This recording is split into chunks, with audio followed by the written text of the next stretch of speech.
Well, I'm delighted to be joined by Emily Taylor, who is Vice President of the Barts and the London Music Society. It's lovely to be joined by you, Emily.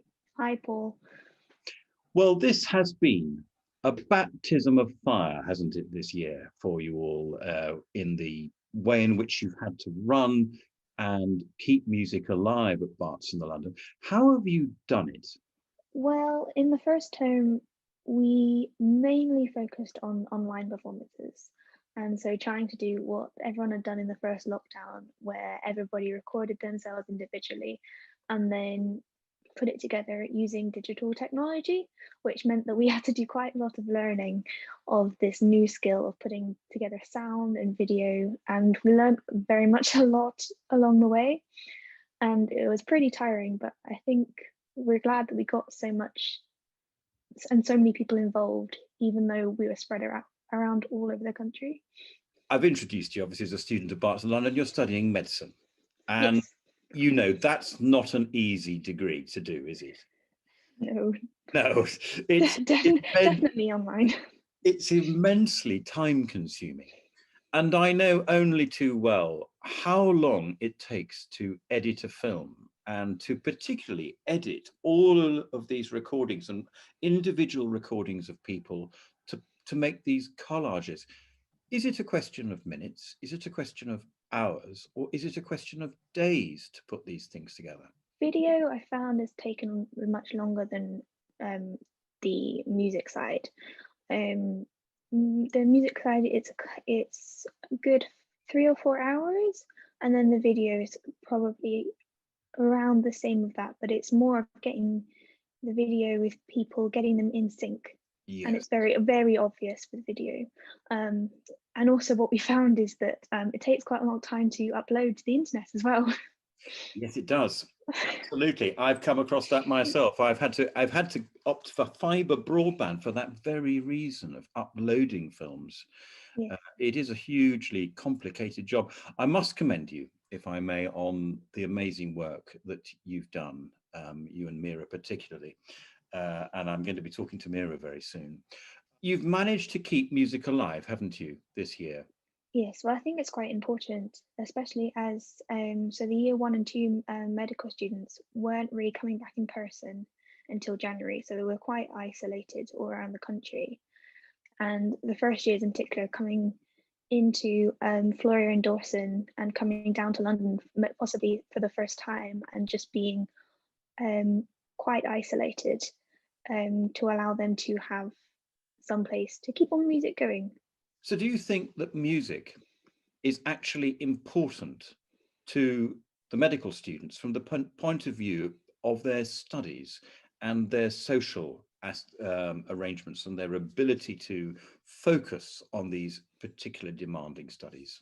Definitely. I found music in my first and second years to be really useful, not just for the social side and just meeting other people in different years and meeting people that you wouldn't necessarily see on a day-to-day basis, but also having another part of information. So not just focusing on medicine, having something outside of that, just to keep your mind kind of ticking over. Yes. And also learning from different years. It's a way of getting more knowledge, and there I had help from a couple of older years from my OSCE for my practical exam in year 1 when we still could do them. And it's quite a supportive environment as well. And just remind me, what are you doing in terms of medicine at the moment? Are you working in a hospital? We're on placement for 3 days a week, and we've still got lectures and teaching as well. And where are you working? Are you working in COVID wards? I'm supposed to be on a non-COVID ward, but sometimes people will obviously catch it and then will have to be transported over. So you are a very special person indeed, as well as very talented. Now, you are a talented flautist. And where did music begin in your life? How young were you, or have you always been surrounded by it?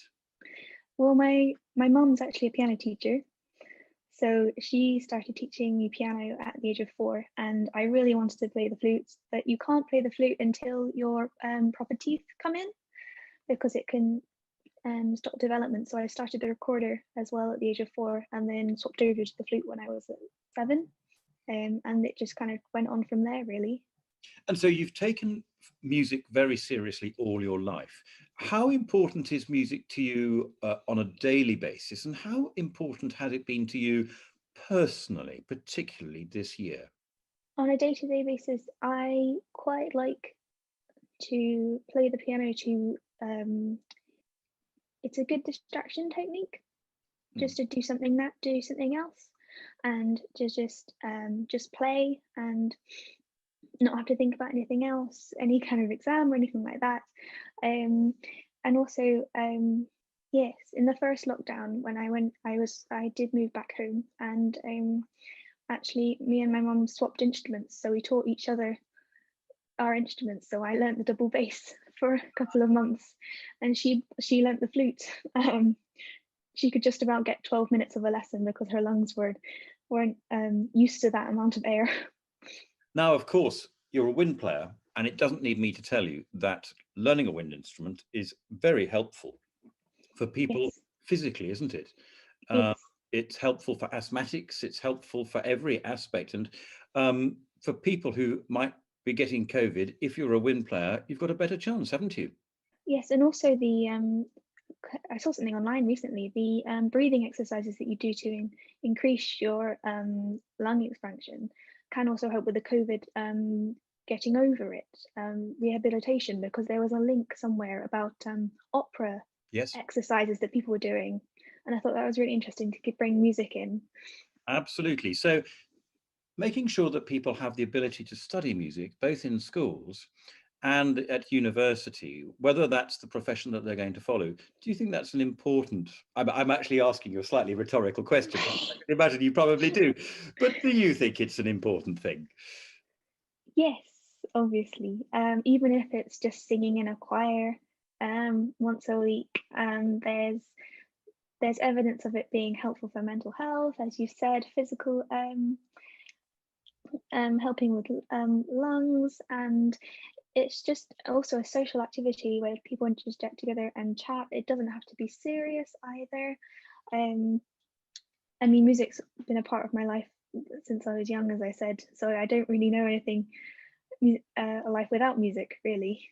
Now, has there been a particularly important musical event that has stayed in your memory? Well, I was having a think, and I originally went into concert band as a kind of ensemble, and then I was asked, because I was just waiting around for some reason, to join a big band, so jazz band, and I kind of went into jazz, and it was a completely new experience to me because I learned classically and hadn't really improvised before, so I got taught how to improvisations and how chord progressions work and stuff like that. And then we got to go and play in the Hideaway at Streatham. It's a jazz club, and the experience, it's completely different from playing in a orchestra. The environment, the ambiance is just completely different, and I loved it. And it was just really cool. Now, do you think you're going to be able to pursue music throughout your professional life in medicine? Or is it something that you want to do and is something that you will maintain? I think I want to maintain it, whether it's as big as it was before in my life, possibly not, because shift work and everything like that. But I've always enjoyed playing. I've always just enjoyed just sitting down and having a play. So even if it's that now and again, making sure that there's time in my day to do that, definitely. And do you think being vice president of the Music Society, particularly through this year, will help you perhaps running a medical practice?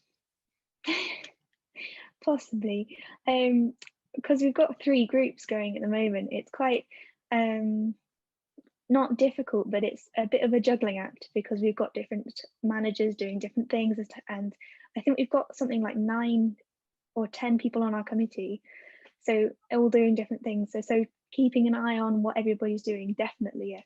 Wonderful. Now, you've selected 3 pieces for that you want to share with us, and they are very, very exciting works. Tell us about your first one by Leonard Bernstein.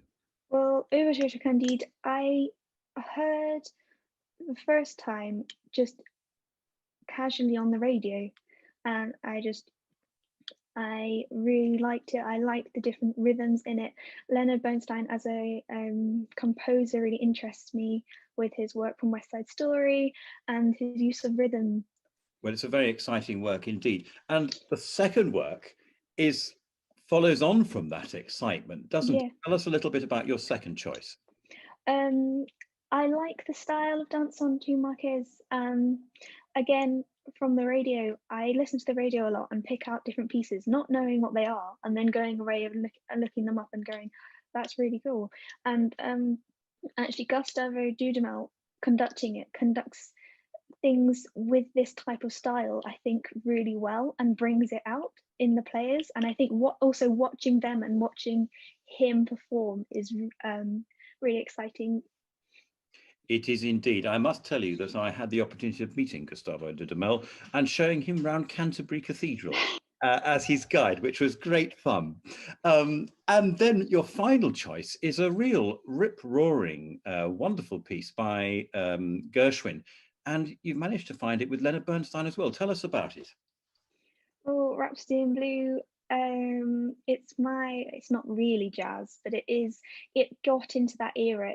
It made almost the transition with Gershwin, and it's my tribute to my learning jazz and learning composition. And Well, very exciting choices indeed, full of energy, full of life. And well, Emily, again, I congratulate you on all that you and your wonderful team are doing this year, particularly. I mean, you work extremely hard, you're very dedicated, and I know you're very passionate about music. And as ever, it's always a pleasure talking to you. Thank you so much. thank you, Paul.